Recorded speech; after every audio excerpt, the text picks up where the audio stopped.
All right, everybody, I am back with a brand new DC update. And yes, as the title suggests, James Gunn is hiring another superhero for Superman Legacy, and it is none other than Supergirl this time. And this movie is getting too jammed with too many characters. And, you know, everyone complained about Batman versus Superman having too many characters in it and rushing things. And that's exactly what James Gunn is doing here. And I'm going to talk about, we're going to look at some of the photos I grabbed in regards to this story, and then I'm going to give you my thoughts at the end of the video. The first thing we're going to look at here, though, is that Rebel Moon, Zack Snyder's Rebel Moon, is getting a wider release in theaters starting next Friday the 15th. And I'm going to give you a list of U.S. cities where there's going to be showings ahead of time. So this comes from the official Rebel Moon Twitter account. It says, do you want to dive into Rebel Moon Part 1, A Child of Fire, earlier? If you are in one of these U.S. cities, luck might just be on your side. Keep those peepers wide open for local promos. Advance tickets could be yours. Austin, Chicago, Cleveland, Dallas, Detroit, Kansas City, Minneapolis, Philadelphia, Phoenix, and San Diego. Now, I'm in Phoenix, and so I am hoping I can score some tickets. Now, what concerns me about this, it says local promos, which could mean through radio stations and other things. I want some advance tickets, but I hope it doesn't have to come through them. I hope it can come through Fandango. They do have it listed on their site, and so that's where I'm going to try to get tickets. All right, so let's start right off with the biggest news of the day, which is Supergirl being cast. And there are some rumors out there, and this was the first one. It says a lot of times a Celeb's own PR agency will secretly put out rumors to gauge how social media reacts.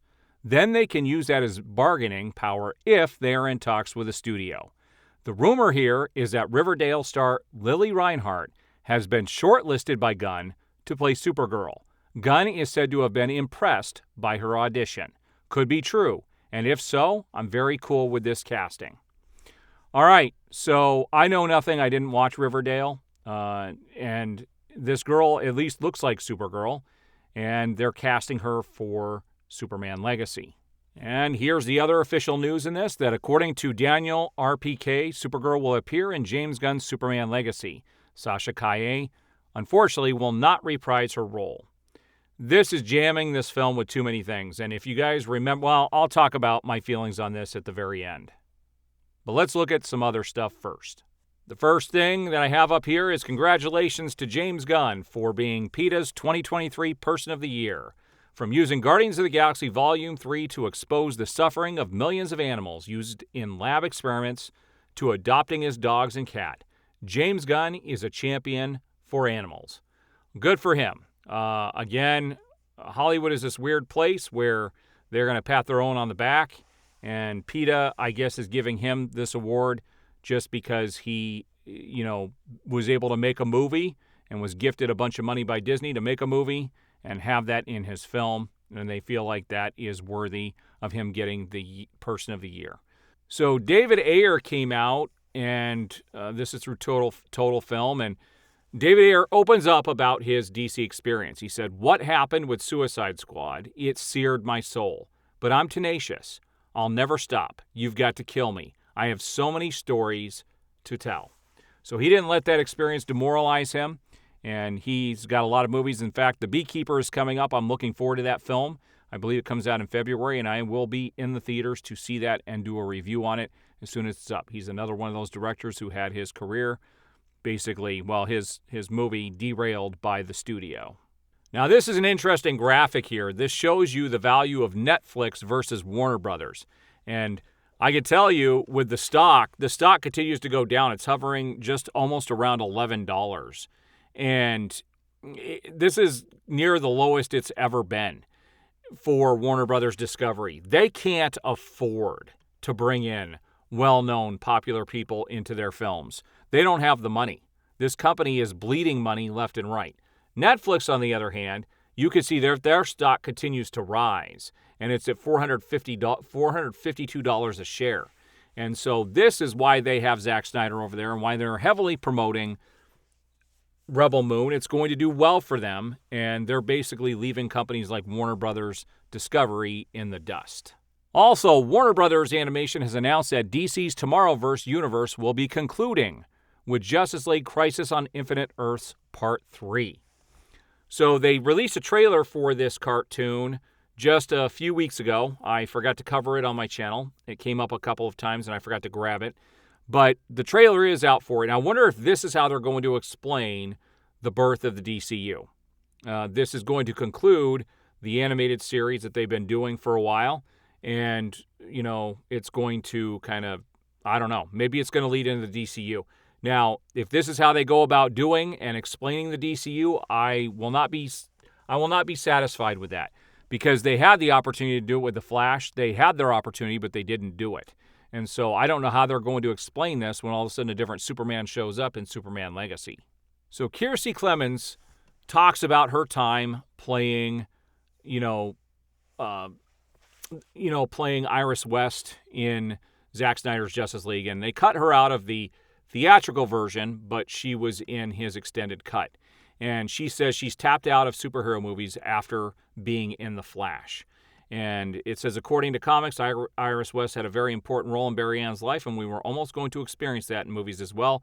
But Warner Brothers ruined the character as well as Kiersey Clemons, I think. So this is the person who sent this to me, and I figured I'd share it. I did read the article, and she has moved on. She is happy with the family she's with now. This took a lot out of her, and it was, it's got to be pretty sad to be somebody who's trying to make it in Hollywood. You get a big break in these big blockbuster films, and then the studio tinkers with it and then takes your part out, but leaves other things in, and she didn't get her limelight until years later, many years later, we get to see Zack Snyder's Justice League, and she was in a part of The Flash as well. Kind of as an afterthought, she could have had a much bigger role and should have been a more important role in the film. So I don't think she was handled that well, but Zack Snyder tried to start something, but the studio had to ruin it. So here's the last slide I have for you, and then I want to talk about my feelings on Supergirl being cast in Superman Legacy.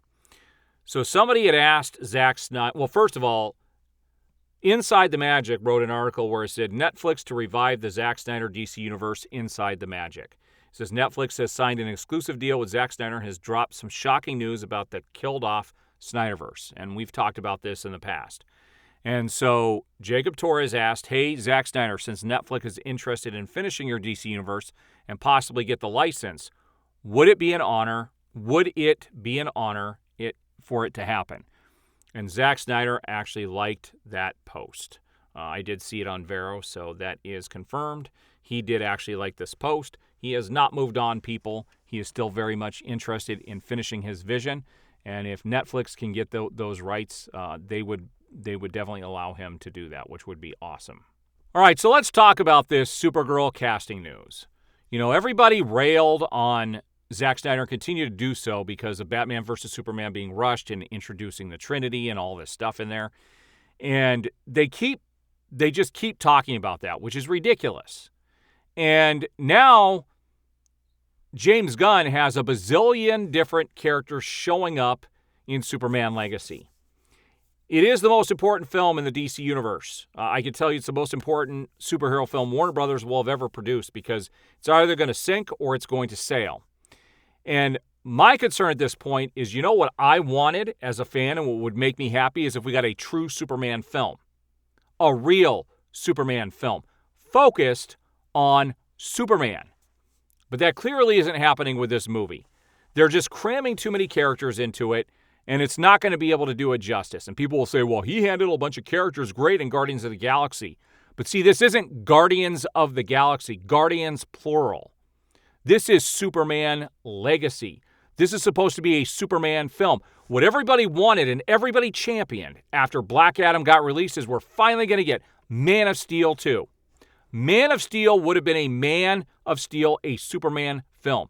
Instead, we're getting this weird DC Universe thing that's going to just introduce all these other characters. And this does catch James Gunn in another lie because he said he's never going to input or throw characters into a film just for them to have their launching point into their own movie. But that's exactly what he's going to do with Supergirl. We all wanted a standalone Superman film. Instead, we're not going to get that. I don't know if we're ever going to get an epic Batman movie again. I don't know if we're ever going to get an epic Superman movie again. I feel like they've just totally derailed what DC is and are going into a completely bizarre direction.